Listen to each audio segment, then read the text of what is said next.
Mr. Sikorski and Mr. Bildt here with us to celebrate our Wall Week.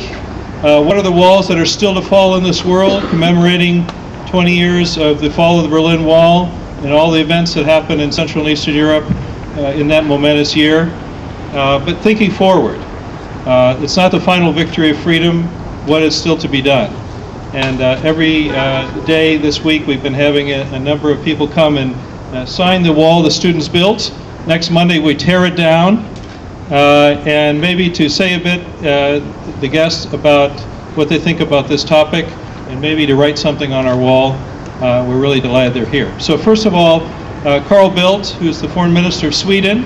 Right now also Sweden has the presidency of the European Union, so he also represents the European Union right now. Was here as part of the summit between the United States and the European Union held today at the White House. And so we're going to ask Carl first to come, and then I'll introduce Minister Sikorski just after that. Carl Bildt.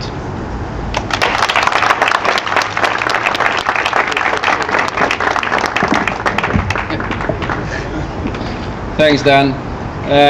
Great to be here, and a great initiative, and of course it brings back memories. I was not in Berlin on the 9th of November 1989. I think I came there 4 or 5 days later. But I can still remember the feeling when I could pass through the wall. The wall was still standing in Checkpoint Charlie without even showing the passport, having passed through that particular historical point so many times, strip searched, been subject to humiliation, in spite of the fact that I belonged to the privileged who had a Western passport. They could pass through at the Checkpoint Charlie, and now suddenly people were streaming across the divided city of Berlin, and the wall physically was still there, but politically was gone. That was a wall that divided a city, divided a country, divided a continent, divided a world. It has started really the revolution in Poland with the democratic election the months before, but this was the new 0 hour for Europe. And I reflected upon it when we're sitting in the White House today, speaking with the President about different global issues. That back in the time before the fall of the wall, Europe was the #1 global security problem. Security issues in the world was Berlin Axis, nuclear exchange ratios, Fulda Gap, tactical tank warfare scenarios. All of that is gone. Europe has transformed during these 20 years from being the #1 global security problem to being the #1 global partner when it comes to addressing, be that climate change, or be that the Middle East, or be that the situation in Afghanistan. That does not say that we don't have walls that need to be taken down in a more sort of general sense of the word. Europe is not complete. We still have a union of half a billion people.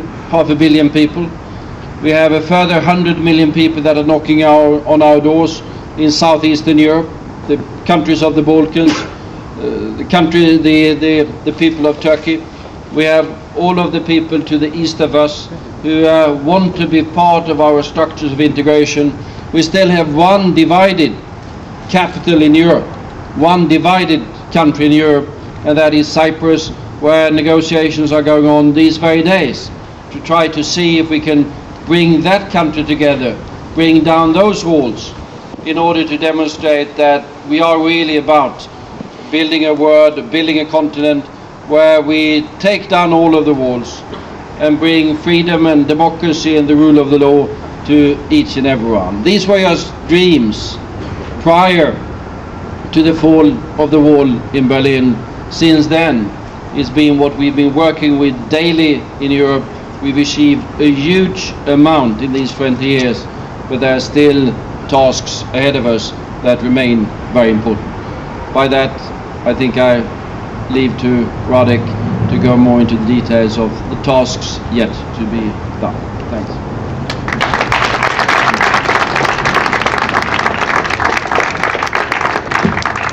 Thank you. It's a privilege to introduce Radek Sikorski, the Foreign Minister of Poland, who's also a quasi-Washingtonian. having lived here a number of years and been very much in the think tank scene. We worked together before, so it's a great privilege to have you here and to celebrate particularly this moment because, as Carl said, much of it started really in Poland, and that's also what we are celebrating here today, the tremendous changes because of the movement that started in Poland. Sikorski.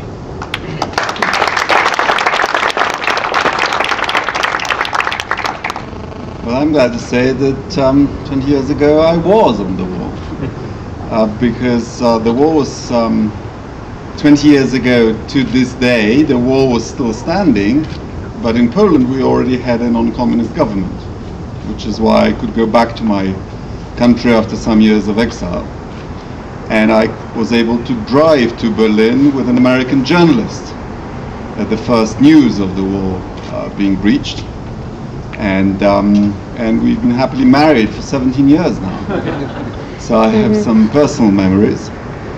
And I just hope that just like our Western neighbor, Germany, has regained its liberty, so I hope that our Eastern neighbor, Belarus, will also gain liberty before too long. Thank you.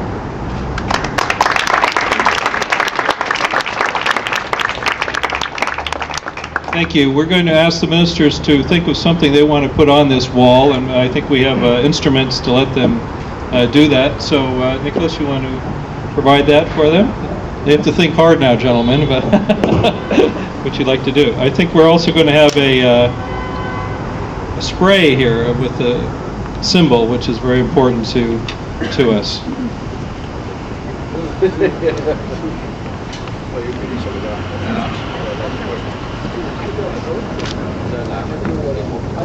Well, I used to spray wool in my home city of Bydgoszcz.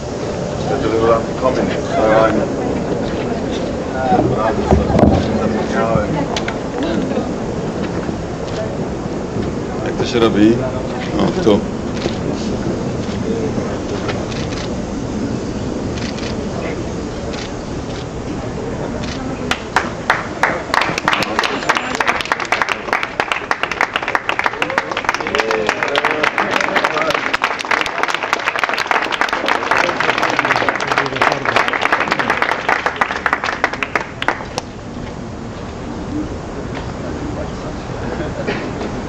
Carl, here you go. You have to be profound now.